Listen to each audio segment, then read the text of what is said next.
Question number 3, most important question, paper में आएगा ही आएगा ये वाला क्वेश्चन, ये मान लो पेपर में आना ही आना है इस क्वेश्चन को, बस इसकी थोड़ी सी औकात छोटी है, बहुत कम नंबर का आता है, कभी 1.5 नंबर का आता है 1.5 का, तो कभी 2 नंबर का आता है, लेकिन आता बहुत है, काफी इंपॉर्टेंट क्वेश्चन है। क्या बोला गया इसमें, फाइंड द वैल्यू ऑफ के, मुझे किसकी वैल्यू फाइंड करनी है, के की वैल्यू फाइंड करनी है, किसकी वैल्यू फाइंड करनी है, के की वैल्यू फाइंड करनी है। अगर x-1 जो है वो इन सब का फैक्टर लिखा है ना, factor of P x, x-1 इन चारों ही पार्ट का फैक्टर है, x-1 इन चारों ही पार्ट का अगर फैक्टर है तो मेरे पास बेटा के की वैल्यू क्या होगी, मुझसे ये क्वेश्चन पूछा गया, तो फिर के की वैल्यू क्या होगी मुझे फाइंड करना है। तो अब यहाँ पर हम क्या करेंगे, अब चेक करो, सबसे पहले तो x-1 को 0 के इक्वल, x-1 को किसके इक्वल लिखा हमने यहाँ पर, 0 के इक्वल ले लिया, तो अब यहाँ पर x इज इक्वल्स टू कितना आ जाएगा, x इज इक्वल्स टू कितना आ जाएगा, x इज इक्वल्स टू यहाँ पर 1 आ जाएगा। अब यहाँ पे चेक करो px कितना था बेटा, px x square plus x और प्लस का k, x की वैल्यू कितनी पुट करना है 1, तो p1 1 का स्क्वायर प्लस 1 प्लस के इज इक्वल्स टू में 0। बच्चों के दिमाग में एकदम से को घंटी बज जाती है, अरे सर आपने इज इक्वल टू में 0 ले लिया सर, इससे पहले वाले क्वेश्चन में तो आप कभी 0 ले नहीं रहे थे, तो दोनों में फर्क समझो क्या था। इनसे पहले वाले क्वेश्चन में हम क्या कर रहे थे, चेक कर रहे थे कि वो फैक्टर है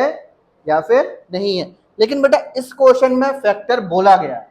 लिखा है कि नहीं लिखा, फैक्टर है, जिस वजह से मैं इज इक्वल टू में 0 ले सकता हूँ। क्लियर हो गई ये वाली चीज, आगे चलो, 1 का स्क्वायर कितना होगा, 1 प्लस 1 के इज इक्वल्स टू में 0, 1 प्लस 1 बोले तो 2, 2 प्लस के इज इक्वल्स टू में 0, 2 वहां जाएगा तो k इज इक्वल्स टू, बोलो एनी टाइप ऑफ समस्या, समझ आ गया सभी को, सभी को समझ में आ गया अच्छे से, ठीक है, हाँ जी कंपलसरी है क्योंकि वो फैक्टर बोला गया, फैक्टर की पहचान में 0 से ही होती है। और कोई डाउट किसी को, चलो इसका मैं ना थर्ड वाला पार्ट और करा रहा हूँ।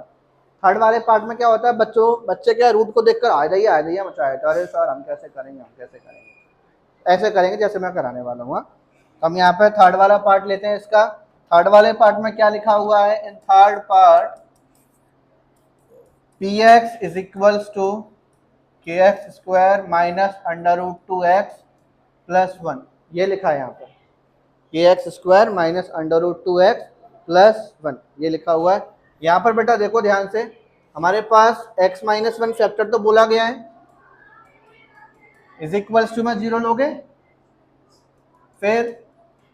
-1 यहाँ जाएगा तो x की वैल्यू कितनी आ गई, पुट कर दो यहाँ पर,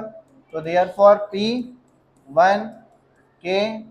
1 का square minus under root 2 1 plus 1 और इज इक्वल्स टू में 0। अब आगे देखो, 1 का स्क्वायर 1 का k से किया तो अंडर रूट 2 का 1 से किया तो प्लस 1 इज इक्वल्स टू में 0, k इज इक्वल्स टू, ये बेटा इन दोनों को यहाँ से वहां लेके जाओ, राइट साइड दोनों को लेके जाओ, तो माइनस अंडर रूट 2 वहां जाएगा तो प्लस का 1 वहां जाएगा तो, और k की वैल्यू हमारे पास अंडर रूट 2 -1 आ गया। ओए आया पक्का आ गया ना, आगे बढ़ जाए, चलें आगे बढ़ते चलो।